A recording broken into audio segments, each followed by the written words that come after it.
கோவையில் கடந்த 1.5 மாதங்களில் வெள்ளியங்கிரி மலை ஏறி தரிசனம் செய்ய முயன்ற 5 பேர் உயிரிழந்திருக்கிறார்கள். கூடுதல் தகவல்களை தருகிறார் நமது செய்தியாளர் பிரவீன். அவரிடம் பேசலாம். பிரவீன், கடந்த 1.5 மாசத்துல வெள்ளியங்கிரி மலை ஏறி 5 பேர் உயிரிழந்திருக்கிறார்கள். என்ன காரணத்தினால அவங்க உயிரிழந்தாங்க? மேலும் அவர்களுக்கு இதுக்கு முன்னாடி ஏதேனும் உடலில் பாதிப்பு ஏதேனும் இருந்ததா? மருத்துவர்கள்லாம் என்ன சொல்றாங்க இது குறித்து?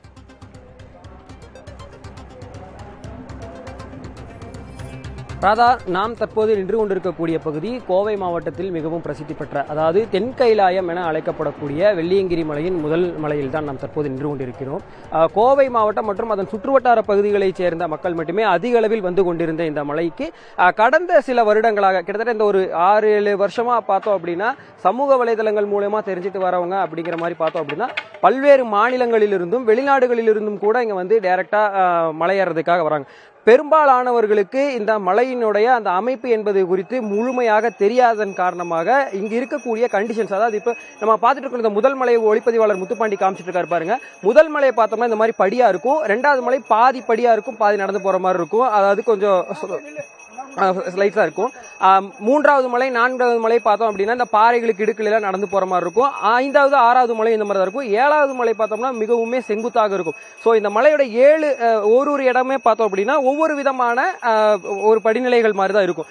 பெரும்பாலானவர்கள் இங்க வரவங்களுக்கு இங்க ரொம்ப செங்குத்தா இருக்கக்கூடிய பகுதிகளில் ஏற முடியாம இந்த மூச்சு திணறல் உள்ளிட்ட பிரச்சனைகள் காரணமாக தான் இந்த 5 பேர் உயிரிழந்ததும் இந்த மாதிரி விஷயங்கள்ல தான் உயிரிழந்திருக்காங்க. கிட்டத்தட்ட பார்த்தோம் அப்படின்னா அவங்கள 4 பேர் 40 வயதுக்கும் குறைவானவர்கள், குறிப்பா அதுல 2 பேர் பார்த்தோம்னா 25 வயதுக்கும் குறைவானவர்கள், ஒருவருக்கு 68 வயது. அதாவது இந்த நீரிழிவு நோய், இருதய நோய் சம்பந்தப்பட்டவர்கள், அப்புறம் ஏற்கனவே இந்த ஆஸ்துமா போன்ற பிரச்சனைகள் இருக்கிறவங்க, அதிக அளவில் வந்துட்டு உடலுக்கு பெரிய அளவில் வேலை கொடுக்காம திடுதுப்புன்னு இந்த மாதிரி திடீர்னு உடம்புக்கு இவ்வளவு பிரஷர் கொடுக்கறது போன்ற சூழ்நிலைகளில் ஏற்படும் போது இந்த மாதிரி ஏதாவது பிரச்சனைகள் வர்றதுக்கு வாய்ப்பு இருக்குன்னு சொல்றாங்க. வனத்துறை சார்பில் அவங்க என்ன சொல்லியிருக்காங்கன்னா, இந்த மலையேற்றத்திற்கு வரவங்க உங்களுக்கு ஏற்கனவே ஏதாவது உடலில் பிரச்சனைகள் இருந்தா, அதாவது நம்ம முன்பே குறிப்பிட்டது மாதிரி இந்த மூச்சு திணறல், சர்க்கரை நோய், இருதய நோய் சம்பந்தப்பட்ட விஷயங்கள், அதிக அளவுல உடலுக்கு பருமன் இருக்கிறவங்க, வேலை அதிகமா கொடுக்காதவங்க, திடீர்னு இந்த மாதிரி வந்துட்டு, அதாவது ஆபீஸ் ஒர்க்ல ஒரு ஏசி கண்டிஷன் அட்மாஸ்பியர்ல வேலை செஞ்சுட்டு இருக்கிறவங்க திடீர்னு ஒரே நாள்ல இந்த 7 மலையும் ஏறும்போது உடலுக்கு அவ்வளவு பிரஷர் ஒரே நாள்ல கொடுக்கும்போது இந்த மாதிரி பிரச்சனைகள்லயும் சிக்கல்கள்லயும் வரக்கூடிய வாய்ப்புகள் அதிக அளவுல இருக்கு அப்படின்னு சொல்றாங்க. மருத்துவர்கள் தரப்புல நம்ம கேட்கும் போது என்ன சொல்றாங்கன்னா, இந்த மாதிரி மலையேற்றம், ட்ரெக்கிங் போன்ற விஷயங்களுக்கு, வெள்ளியங்கிரி மலை மட்டும் இல்லாமல் ட்ரெக்கிங் போன்ற எந்த விஷயங்களுக்கு போறதா இருந்தாலும் முன்னாடியே வந்து நம்ம ஒரு மாஸ்டர் ஹெல்த் செக்அப், அதாவது முழு உடல் பரிசோதனை செஞ்சுட்டு தான் வரணும் அப்படின்னு சொல்றாங்க. PFT, அதாவது பல்மனரி ஃபங்க்ஷன் டெஸ்ட், அதாவது நுரையீரல் சார்ந்த பிரச்சனைகள் ஏதேனும் இருக்கிறதா, முறையா இயங்குதான்னு பாத்துக்கிறதையும் நம்ம பார்த்துட்டு தான் வரணும் அப்படிங்கிற ஒரு அறிவியை கொடுத்திருக்காங்க. இந்த 5 பேர் உயிரிழந்தவங்க மேக்சிமம் இந்த மூச்சு திணறல் போன்ற பிரச்சனைகள்னாலதான் உயிரிழந்திருக்கிறதா மருத்துவர்கள் தரப்புலையும் சொல்லியிருக்கிறாங்க. ராதா, மருத்துவர்கள் தரப்புல இருந்து பல்வேறு அறிவுரைகள், பரிசோதனைகள்லாம் செய்யணும் அப்படின்னு சொல்லியிருக்கிறாங்க. மாவட்ட நிர்வாகம் தரப்புல இருந்து இந்த மாதிரியான உயிரிழப்புகளை தவிர்க்க ஏதேனும் நடவடிக்கை எடுக்கப்பட்டிருக்கா? வனத்துறையினர்லாம் என்ன பதில் சொல்றாங்க, விளக்கம் கொடுக்குறாங்க இது குறித்து?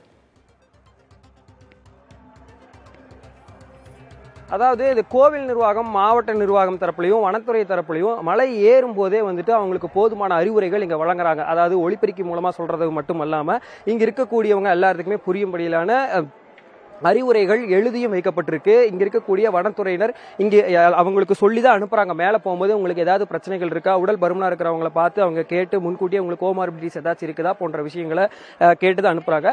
வனத்துறை சார்பில் இந்த மாதிரி சிக்கல்கள் எழுது அப்படிங்கறக்காக மலையில அந்த யாரும் இல்லாத இடங்கள்ல அவங்க நடந்து போயிட்டு இருக்கும்போது பெரிய அளவுல மருத்துவ சப்போர்ட் இருக்காது, அதாவது ஹெல்த் சப்போர்ட் இருக்கக்கூடிய இல்லாத சூழல் இருக்கக்கூடிய சமயங்கள்ல மேல 4 முகாம்கள், மருத்துவ முகாம்களும் அமைச்சிருக்கிறாங்க. இது போக அதாவது மலையேற்றத்திற்கு வர குழுக்களா வாங்க, அதாவது தனிப்பட்ட முறையில் தனி வேண்டுதல்கள் அந்த மாதிரி பிரச்சனைகள் இல்லாம மேக்சிமம் சாமி தரிசனம் தாண்டி அட்வென்ச்சரஸா உணர்றோம் அப்படிங்கறக்காக அவசரமா வந்துடுறாங்க. இளைஞர்களுக்கு இடையில இந்த போட்டி போட்டுட்டு ஏறது, இந்த மாதிரி விஷயங்கள்லாம் பண்றாங்க. இதெல்லாம் தவிர்க்கணும் அப்படிங்கிற ஒரு அறிவுரையை வழங்கியிருக்கிறாங்க.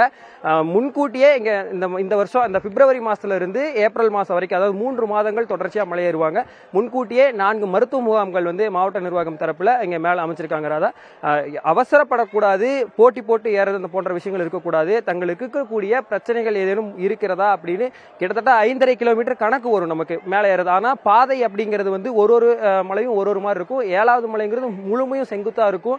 மேல வந்து பனிப்பொழிவு போன்ற விஷயங்கள்லாம் வரும். ஸோ ஏர்லி மார்னிங் டைம்ல வரும்போது இந்த மூச்சு திணறல் பிரச்சனை இருக்கிறவங்களுக்கு இந்த பனிமூட்டமான இடங்களுக்கு போகும்போது ஒரு மாதிரி சஃபகேட் ஆவாங்க. ஸோ இந்த மாதிரி பிரச்சனைகள்லாம் இருக்கிற காரணத்தினால முன்கூட்டியே முழுமையான அறிவுரைகளை கேட்டுட்டு தான் வரணும் அப்படிங்கிற ஒரு வழிகாட்டுதல்களையும் மாவட்ட நிர்வாகம் தரப்புலையும் வனத்துறை தரப்புலையும் கொடுத்திருக்காங்க. ராதா, இடத்திலிருந்து பல்வேறு தகவல்களை வழங்கியமைக்கு நன்றி பிரவீன்.